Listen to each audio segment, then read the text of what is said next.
तो हमारे पार्लियामेंट के अंदर 43% पॉलिटिशियंस ऐसे हैं जिनके ऊपर क्रिमिनल चार्जेस हैं, और उसमें से 29% ऐसे हैं जिनके ऊपर मर्डर, रेप, फिरौती, ये सारे चार्जेस हैं। और ऐसा नहीं है कि खाली एमपीज ही हैं, हमारे एमएलए भी इसमें पीछे नहीं है।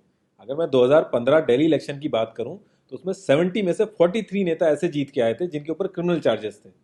और अगर करंट की बात करें तो 37 एमएलए ऐसे हैं जिनके ऊपर क्रिमिनल चार्जेस हैं। और ये ऐसा नहीं है कि किसी ने आरोप लगा दिया या एफआईआर है, ये वो चार्जेस हैं जो सुप्रीम कोर्ट के अंदर फ्रेम हो चुके हैं। मतलब पुलिस गई है वहां पे, उसको एविडेंस कंफर्म हुए हैं, आई विटनेसेस मिले हैं, ये वो चार्जेस हैं। ये प्रॉब्लम तो बहुत ही छोटी सी है कि पार्टीज क्रिमिनल्स को टिकट ना दें और लोग क्रिमिनल्स को वोट ना दें। लेकिन इस छोटी सी प्रॉब्लम के लिए 1999 से लड़ाई चल रही है और अभी तक इसका सोल्यूशन नहीं हुआ है। 1999 में एसोसिएशन फॉर डेमोक्रेटिक रिफॉर्म, जिसे एडीआर नाम से ज़्यादा जानते हैं लोग, इन्होंने जो भी क्रिमिनल्स हैं पॉलिटिक्स में, इनके लिए एक पीआईएल डाली दिल्ली हाई कोर्ट में, और दिल्ली हाई कोर्ट ने उसको एक्सेप्ट भी कर लिया। जब दिल्ली हाई कोर्ट ने ये पीआईएल एक्सेप्ट की थी तो ये चीज़ वहीं ख़त्म हो गई थी। ये जो नेता जिन्हें हम जिता के लाते हैं ना, ये सब लोगों ने मिल के उस पीआईएल के अगेंस्ट में सुप्रीम कोर्ट में अपील कर दी। जब सुप्रीम कोर्ट से भी इनकी अपील खारिज हो गई तो हमें वो देखने को मिला जो हमने कभी नहीं देखा था, ये सारी पार्टियां एक हो गई। जब हमारे देश की सिक्योरिटी की बात आती है, उरी अटैक हो गया, बालाकोट हो गया, या हमले वाली सिचुएशन बनती है, तब भी ये पार्टियां एक नहीं होती। लेकिन इस चीज़ के लिए ये सारी पार्टियां एक हो गई थी, और ये सारी चीज़ें एक ही जगह आके फंस जाती हैं। इंडिया के कानून के हिसाब से जब तक किसी भी आदमी के ऊपर फाइनल जजमेंट नहीं आता तब तक वो बेकसूर है, और उसी चीज़ का फायदा उठता है। अगर कोई आईएएस पीसीएस की तैयारी कर रहा है और उसके ऊपर क्रिमिनल चार्जेस हैं तो उसे ऑफर लेटर नहीं मिलेगा।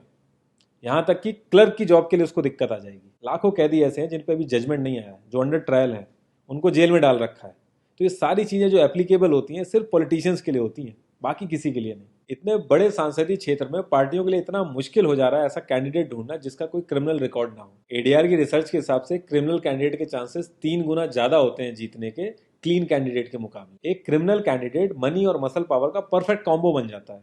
पार्टी के लिए फंडिंग इकट्ठी करनी हो, self financing, black money, campaigning के लिए फाइनेंस इकट्ठा करना हो, हर एक चीज में माहिर होते हैं। इसलिए पॉलिटिकल पार्टीज की ये पहली पसंद बन जाती। पहले लोग इतनी डिमांड में नहीं थे, पहले वही भीड़ इकट्ठी करना, बूथ कैप्चरिंग, इन्हीं सब चीज़ों तक ये लोग लिमिटेड थे।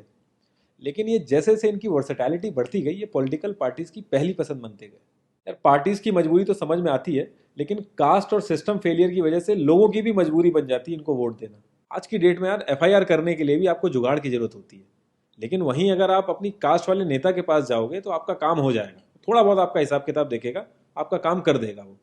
तो ये जो सिस्टम कमजोर है ये मजबूर करता है लोगों को इन लोगों को वोट देने के लिए, और ये लोग पूरा ध्यान रखते हैं कि ये सिस्टम कभी स्ट्रांग ना हो। अगर तुम क्लोजली ऑब्जर्व करो तो हर नेता यही तो समझाने की कोशिश कर रहा है कि सिस्टम सारा खराब है, सिस्टम में ये कमियां हैं, और मैं तुम्हें इस सिस्टम से बचा लूंगा।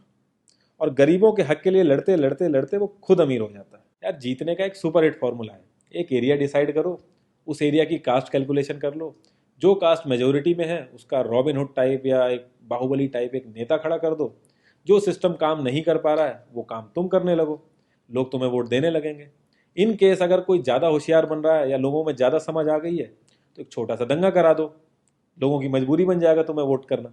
Centre for media studies CMS, इसके हिसाब से लास्ट लोकसभा जो 2019 का था उसमें 50,000 करोड़ से भी ज़्यादा पैसा इन्वॉल्व था। पूरे वर्ल्ड में इंडिया सबसे ज़्यादा पैसा खर्च करता है इलेक्शन में, यूएसए से भी ज़्यादा। तो यार तुम्हें क्या लगता है इतना पैसा खर्च करके कोई जब आएगा तो वो रिटर्न ऑफ इन्वेस्टमेंट नहीं देखेगा? ऐसे ये सारी पार्टीज आपस में कितना लड़ती रहती हैं, कितने वैचारिक मतभेद हैं इनके आपस में, लेकिन जब भी ट्रांसपेरेंसी इन पार्टी फंडिंग की बात आती है ये सब लोग एक जैसा राग अलापते हैं। ये लोग कभी भी पार्टी फंडिंग में ट्रांसपेरेंसी आने ही नहीं देंगे। एक बार जब ये लोग पावर में आते हैं ना तो पूरा का पूरा सिस्टम इनके हिसाब से चलता है, और जो पुलिस वाले इनके हिसाब से नहीं चलते ना उनका ट्रांसफर हो जाता है। 144 पुलिस ऑफिसर्स 1 लाख लोगों की सिक्योरिटी देख रहे हैं, और जब हमारे नेताओं की बात आती है तो 47,000 पुलिस वाले 14,842 नेताओं को सिक्योरिटी दे रहे हैं। अब बाहुबलियों को क्या जरूरत है सिक्योरिटी की? कभी किसी क्रिमिनल को देखा है जिसके आगे पीछे आईएएस पीसीएस पुलिस वाले जी हजूरी कर रहे होते हैं? बहुत ही वर्स्ट सीन होता है वो। हर साल रिपोर्ट्स आती हैं कि 75% से भी ज्यादा लोगों को पुलिस पे भरोसा ही नहीं है। इंडिया एक लौती ऐसी जगह है जहां पे पुलिस को देख के इंसान सेफ फील करने की बजाय डरता है। एक 15 साल के बच्चे तक को पता है कि आईपीएल में सट्टा लगाने के लिए किसके पास जाना है, लेकिन हमारी पुलिस को नहीं पता। और ये सारा सिस्टम, ये जो वीक सिस्टम है, हमारे नेताओं को बहुत सूट करता है, क्योंकि जिस दिन ये स्ट्रांग हो गया तो इन सब की दुकानें बंद हो जाएंगी। इंडिया की 65% आबादी 35 की एज से नीचे है। जो हमारा लोकसभा है उसकी एवरेज एज है 54 और राज्यसभा की एज 63.5 है। एक दो केस अगर छोड़ दें तो आम आदमी के लिए पॉलिटिक्स में घुसने का रास्ता नहीं है। अगर आप गूगल पे सर्च करोगे ना टॉप 10 यंग पॉलिटिशियंस, तो एक भी नाम उसमें ऐसा नहीं होगा जिसका कोई फैमिली से पॉलिटिकल कनेक्शन ना हो। आज़ादी के बाद से 0.5% से भी कम पॉलिटिशियंस ने अपने बच्चों को आर्मी में भेजा है। वहां नहीं भेजते ये लोग। हम लोग इनसे मैनिफेस्टो में डिमांड ही कहाँ करते हैं। हम तो बस रिलीजियस मुद्दे देखते हैं मैनिफेस्टो में और खुश हो जाते हैं। इंडिया ने ब्रिटिश पार्लियामेंट्री सिस्टम अडेप्ट किया और उसमें एक बहुत ही इंपॉर्टेंट चीज़ है शेडो कैबिनेट, वो हमने छोड़ दी। इसके बारे में बहुत ही कम लोगों को पता है और ये लोग हमें पता लगने भी नहीं देते। तो इसमें होता यह है कि अगर मैं फाइनेंस मिनिस्ट्री का ही एग्जाम्पल लूँ तो जो भी रूलिंग पार्टी का फाइनेंस मिनिस्टर है उसके पैरेलली एक ऑपोजिशन का भी फाइनेंस मिनिस्टर असाइन हो जाएगा और जो रूलिंग पार्टी का फाइनेंस मिनिस्टर है उसकी एक्टिविटीज़ को ऑपोजिशन का फाइनेंस मिनिस्टर लोगों तक पहुंचाएगा। और इसी तरीके से हर डिपार्टमेंट में होता है और लोगों के लिए बड़ा बेनिफिशियल रहता है ये। क्योंकि एक छोटे से छोटे काम के लिए हमारे इंडिया में बहुत सारी मिनिस्ट्री इन्वॉल्व रहती हैं, तो एक्चुअल में किस नेता की गलती है पता ही नहीं चल पाता है। इस तरीके के बहुत सारे कॉन्सेप्ट हैं जो हम लोगों को पार्टी से मैनिफेस्टो में डिमांड करने चाहिए, क्योंकि हम लोग तो हमेशा मंदिरों और मस्जिदों के लिए ही लड़ते हैं। ये सारी चीज़ें एकदम से तो सही हो नहीं जाएंगी, लेकिन एक चीज़ हमारे हाथ में है कि यार हम कम से कम किसी क्रिमिनल को तो वोट ना दें।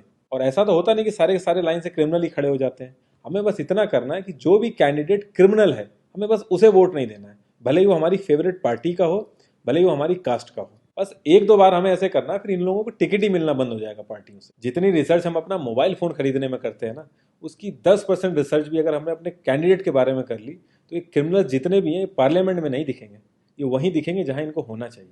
लास्ट में एक ही क्वेश्चन पे मैं इस कॉन्वर्सेशन को एंड करूंगा कि पॉलिटिक्स अगर समाज सेवा है तो सैलरी क्यों, और अगर नौकरी है तो एग्जाम और क्वालिफिकेशन क्यों नहीं।